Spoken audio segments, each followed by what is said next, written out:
په لاره کې ځای ځای ډله ډله خلکو د خوښیو په نارو د مرابطین پوځ ته هرکلی وایه.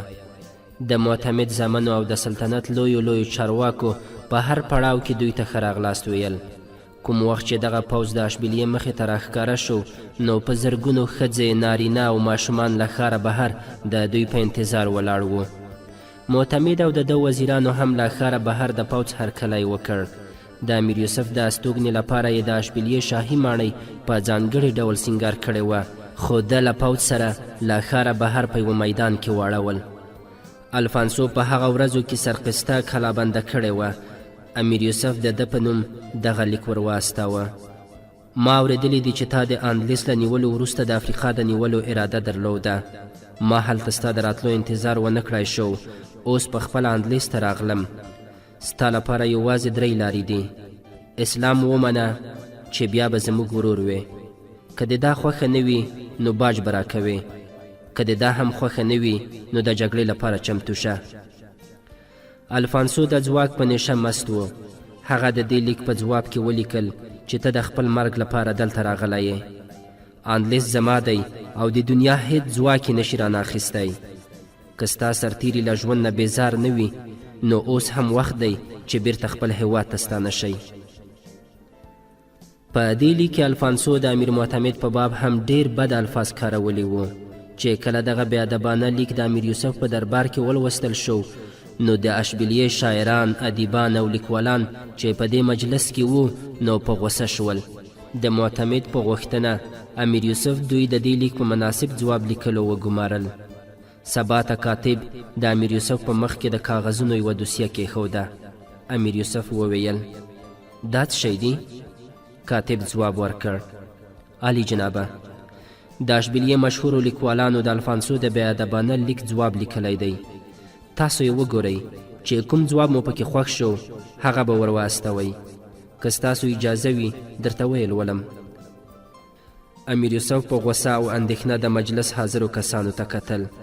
کاتب لږ جرأت وکړ، یو کاغذ یې راپورته کړ او ویې ویل: عالی حضرته، دغه ځواب د معظم سلطان د دربار یوه غوره شاعر لیکلی دی.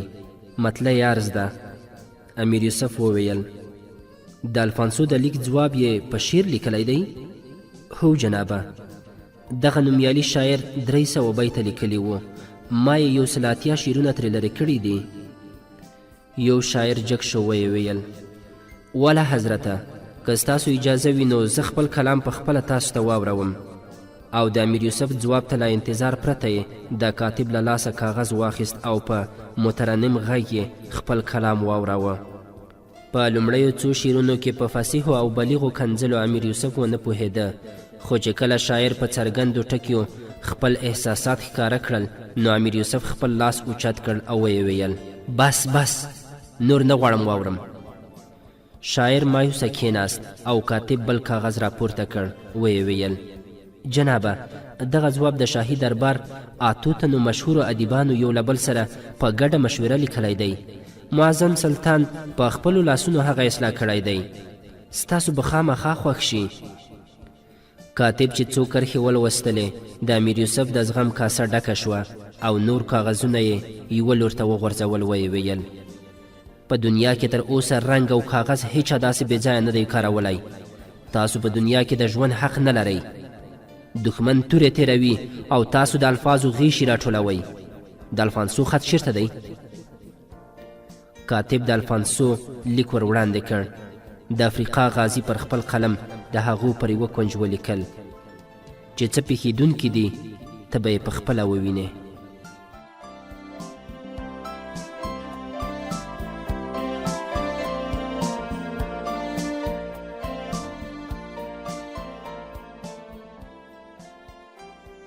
الفانسو په ټولو محاذونو کې پوځونو ته امر وکړ چې ټول یوه ځای ته راټول شي. د سرقستې کلابندي یې پرېښوده او تلې تلې ته یې مخه کړه. د جلیقیې، آسچوریا، لیون، ارغون او الانوار پر واکمنو برسېره د فرانسې او ایټالیې رئیسان د ده سره ملګري وو. تلې تلې ته چې ورسېد د خپل بېشمېره او منظم پوځ ته وکتل. ویې ویل: زه له دې پوځ سره له انسانانو، پیریانو او آن د اسمان له پرښتو سره هم جنګېدای شم. د ده د پلي او سپاره پوځ شمیر 50,000 او د ځینو تاریخ لیکونکو په وینا 80,000 تنه و. امیر یوسف چې د دې حرکت څخه خبر شو له اشبیلیې څخه وخوځېد. له بطلیوس څخه 2 میله لرې د زلاقه چایسویان یې ساریلیاس لیکي پر ډګر دواړو لوریو یو له بل نه لږ لرې واړول. د بطلیوس، اشبیلیې، مالقې او غرناطې واکمن د امیر یوسف تر بیرغ لاندې راټول شوي وو. د المریې او مرسیې امیران د حصن الله تایسویانو پریشانه کړي وو. بیا هم دوی خپل لږه برخه پوځ راستولی و. د مرابطین او اندلیس د امیرانو د پوځ ټول شمیر د دښمن په پرتله نږدې 3 چنده لږ و. د افریقا او اندلیس د پوځونو پړاوونه یو له بل سره نږدې 3 میله لرې وو او د دوی ترمنځ یوه غونډۍ وه. د 480 هجري کال د مبارکې روژې په میاشت کې د پنجشنبې په ورځ چې د مسلمانانو پوځ پر دښمن د حملې لپاره ځانونه چمتو کول، الفانسو د امیر یوسف په نامه یو پیغام راولېږه چې سبا ته جمعه ده او دا ستاسو مقدسه ورځ ده. په هغو پسې د یکشنبې ورځ زموږ مقدسه ورځ ده، ځکه خو دا غوره ده چې موږ راتلونکي دوشنبه د مقابلې لپاره وټاکو.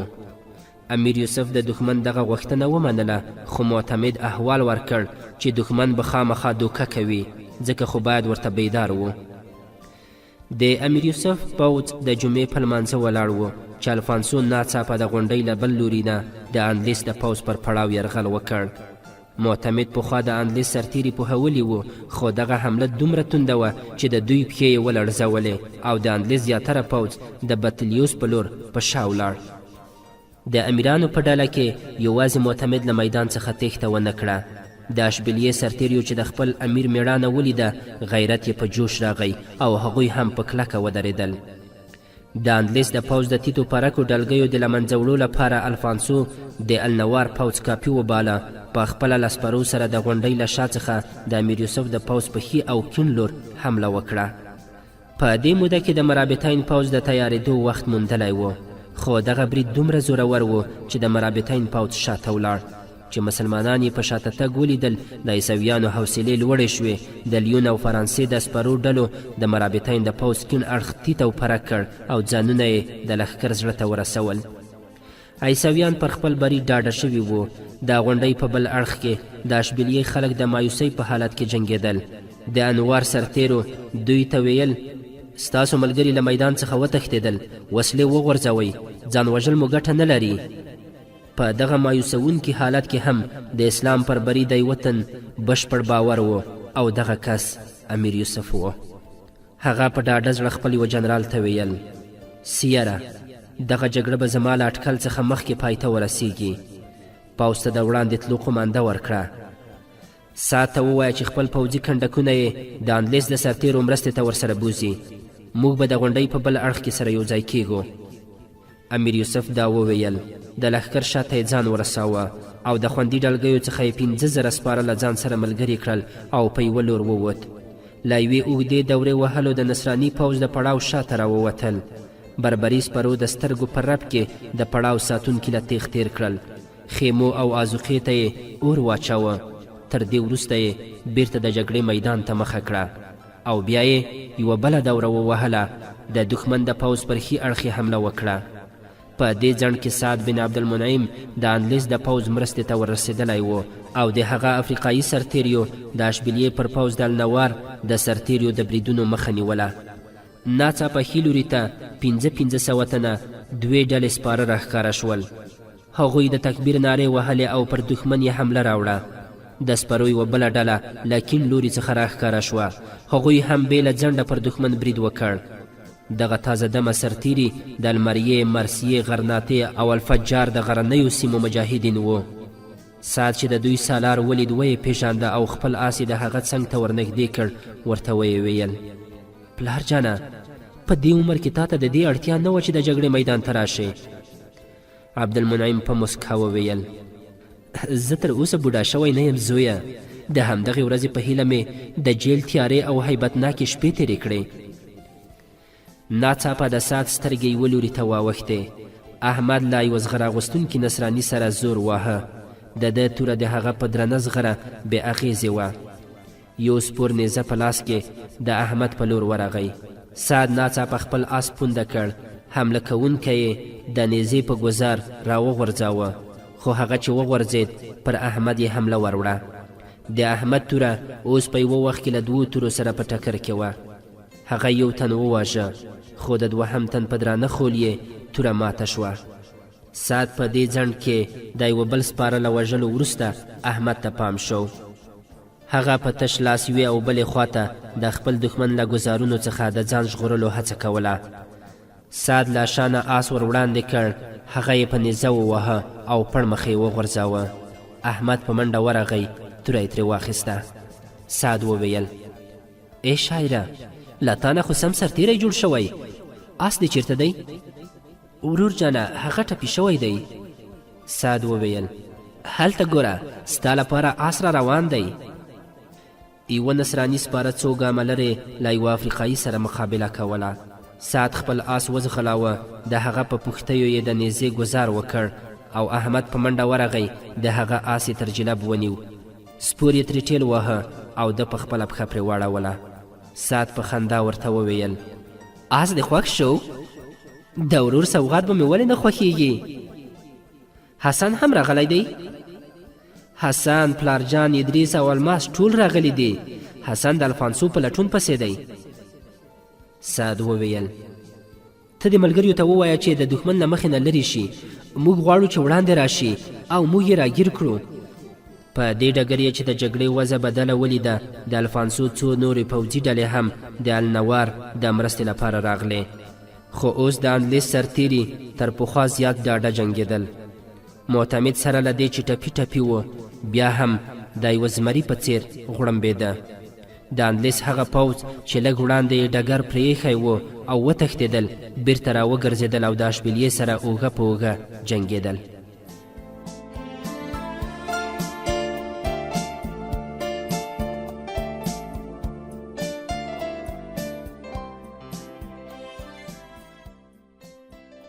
د غونډۍ بل لوري ته جګړه تر دې سخته وه.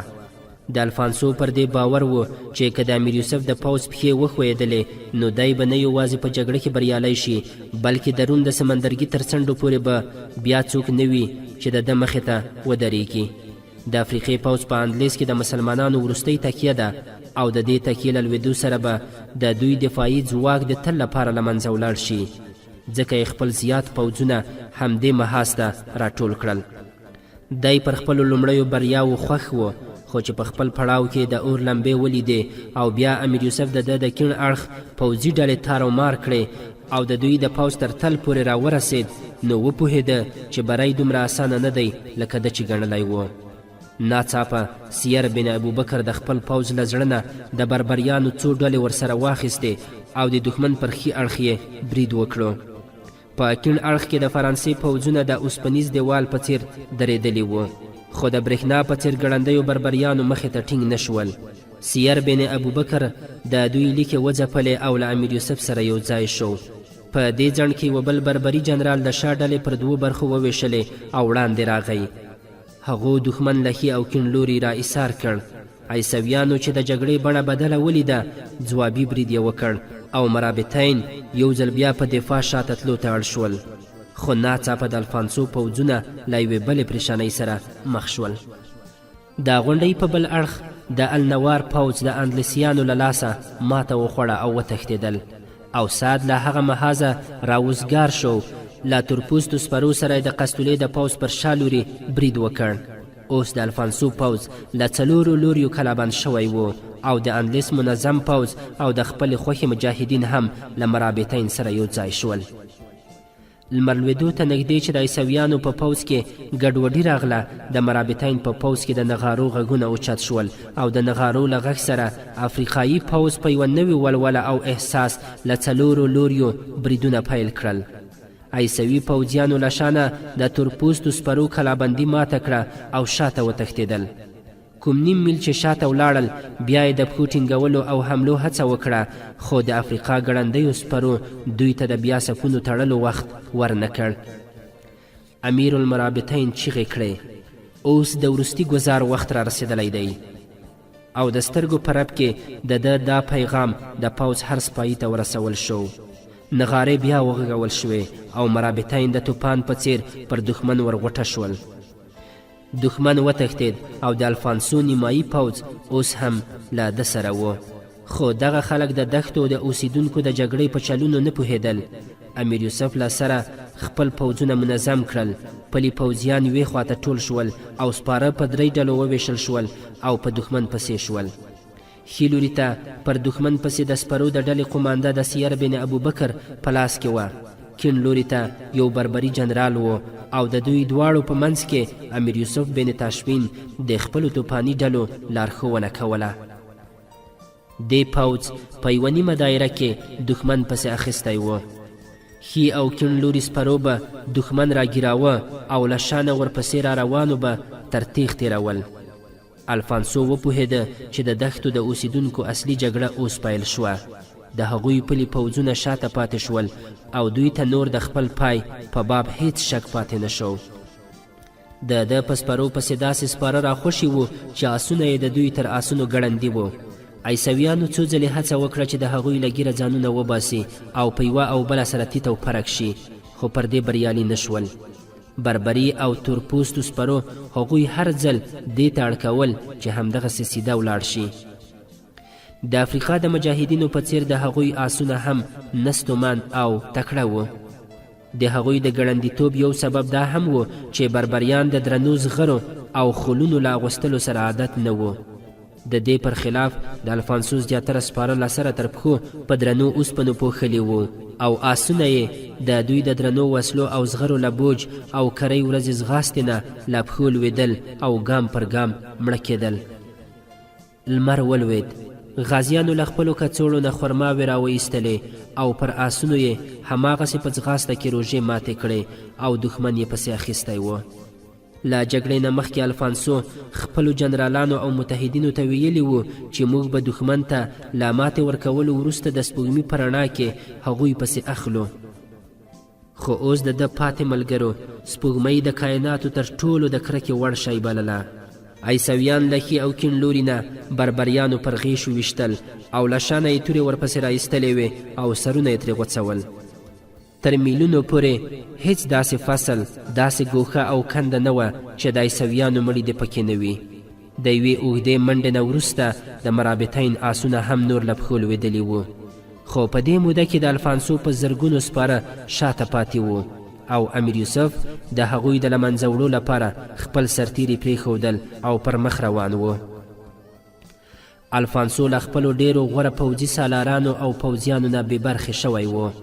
د شپې په 2مه برخه کې د ده له 50,000 د ځینو تاریخ لیکونکو په وینا 80,000 تنه پوځیانو نه یوازې 4,000 ورسره پاتې وو او په هر ګام کې د هغو شمېر مخ په کمېدو و.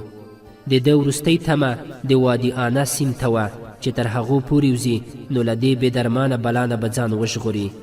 سیند ډېر لرې نه و، خو افریقایي سپاره اوس له ښي او کیڼ لوري وړاندې کېدل او غوښتل یې چې دوی په منځ کې راایسار کړي. ناڅاپه د افریقایي سپرو تر شا د 200 تنو سپرو په شاوخوا کې یوه ډله راښکاره شوه او له کیڼ لوري یې دوره راوخوړه، وړاندې تیر شول. د سپرو له ګړندیتوبه ښکارېده چې د هغوی آسونه تازه دمه دي. د کیڼ لوري ډلو قماندان سیر بن ابوبکر لومړی هغوی د دښمن د شاوخوا د کومې پوستې ساتونکي ګڼل او هڅه یې وکړه چې لاره یې ونیسي، خو چې هغوی تر دوی پاس تیر شول نو خپلو ملګریو ته یې وویل پر هغوی پسې ورتلل بې ګټې دي، آسونه یې تازه نفسه دي. په لږ ځنډ کې دغه سپاره د الفانسو له پوځونو مخکې شول. له عیسوي پوځیانو څخه چې کوم 300 متره وړاندې تیر شول هغوی ناڅاپه مخ راواړوه او د تکبیر نارې یې اوچتې کړې. له دې سره جوخت یې پر عیسوي پوځیانو برید وکړ. په دې ځنډ کې له ښي او کیڼ لوري نه په یوه دایروي بڼه روان بربري سپاره له هغوی سره یو ځای شول. په یوه ساعت کې دننه د الفانسو 2,000 تنه سرتیري نور هم پر میدان پرېوتل. د هغوی پاتې سپایانو پر یوه لوري له کلابندۍ ځانونه وایستل او وتښتېدل. سیند له دې ځایه یوازې 1.5 میل لرې و، خو چې تر څو پورې د سیند غاړې ته رسېدل تازه دمو سپرو یې یو ځل بیا مخه راونیوله او بربریانو یو ځل بیا له 3 لوریو د هغوی پر وژلو لاس پورې کړ. د قسطلې نامتو پوځیان د خپل پاچا پر شاوخوا راټول وو. په ډېره زړورتیا یې جګړه کوله او د سیند په لور پر شا تلل. د امیر یوسف د پوځ د تورپوستو سرتیریو یوې ډلې د الفانسو پر پوځ برید وکړ. یوه تورپوستي د الفانسو پر ورانه د نیزې ګزار وکړ، خو هغه نږدې و چې له آس نه راوغورځېږي. د قسطولې پاتې پوځیانو له مرګ او ژونده بې پروا بالاخره حمله وکړه او په جګړه کې د سیند غاړې ته ورسېدل، پر اوبو کې ورښکته شول. مجاهدین دلته هم دې ته چمتو وو چې په هغوی پسې شي، خو امیر یوسف وړاندې ورغی او په لوړ غږ یې وویل: نه، تاسو نور خپل فرض ترسره کړل، نور مو وړاندې تلو ته اړتیا نشته، کیدای شي پر پورې غاړه د دښمن پوځ وي. د الفانسو ډیر پوځیان لا څنډې نه د اسلام د غازیانو د غیشو ښکار شول او ډیر نور یې د خپلو درنو وسلو او زغرو له امله په اوبو کې ډوب شول. چې کله الفانسو بلې غاړې ته ورسېد او خپل شاوخوا ته یې وکتل، نو یوازې 500 تنه ملګري یې پاتې وو.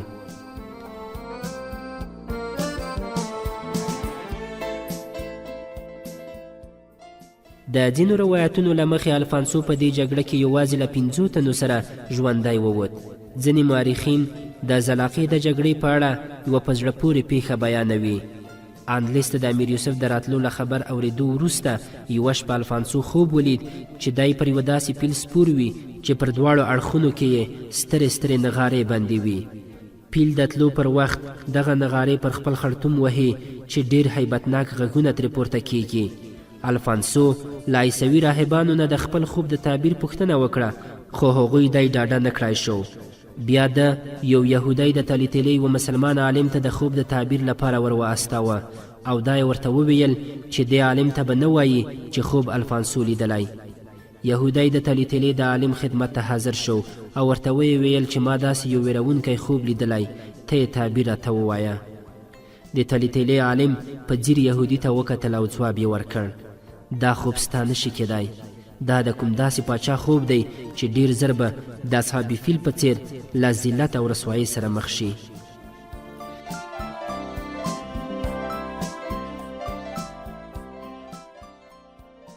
د اسلام د پوځ د شهیدانو شمیر هم تر 3000 تنو پورې و. سیر بن ابوبکر چې له جګړې وزګار شو، د هغو تازه دمو سپرو پوښتنه یې وکړه چې د جګړې په وروستیو شیبو کې وررسېدلي وو. ورته معلومه شوه چې دا د غرناطې او المریې د مجاهدینو ډله وه. د هغوی له قمندانانو سره چې معرفي شو، سیر بن ابوبکر وویل: ما داسې ګمان وکړ چې تاسو دلته د دښمن سره د مرستې لپاره له شاوخوا پوستونه راغلي یاست. ما چې ستاسو د آسونو ګړندیتوب لیده حیران شوم. د المریې د مجاهدینو قمندان ورته وویل: موږ یو یرغل راوړ او د جګړې میدان ته راغلو. آسونه مو له پښو ولوېدل، خو خدای را سره مرسته وکړه او د دښمن په پړاو کې تازه نفسه آسونه په لاس راغلل. سیر له هغه سره خبرې کولې چې سعد بن عبدالمنعم ناڅاپه راوړاندې شو. په احساساتو یې وویل: حسنه حسنه، او بیا له ځوان سره غیږ په غیږ شو.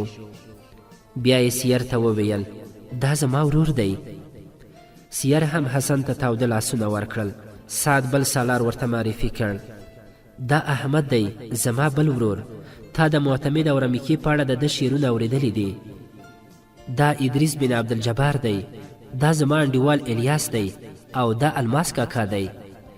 سعد یو پر بل پسې ټول کسان سیر ته ور وپېژندل. بیا یې احمد ته مخ واړاوه او ترې ویې پوښتل: پلارجان چېرته دی؟ احمد ځواب ورکړ: زموږ سره ملګری و. او بیا یې یوې او بلې خواته وکتل.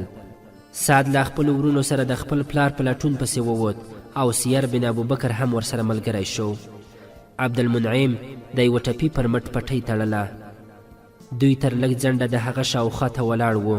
چې هغه پټۍ وتړله او راپورته شو، نو سعد ورته وویل: پلار جانه، دا امیر البحر سیر بن ابوبکر دی، دی ستا سره د لیدو ډیر لیوال و. عبدالمنعم له سیر سره ډیر تاوده ستړي مشي وکړل. د بربري قبیلو څو تنه مشران او پوځي قمندانان پر عبدالمنعم راټول شول.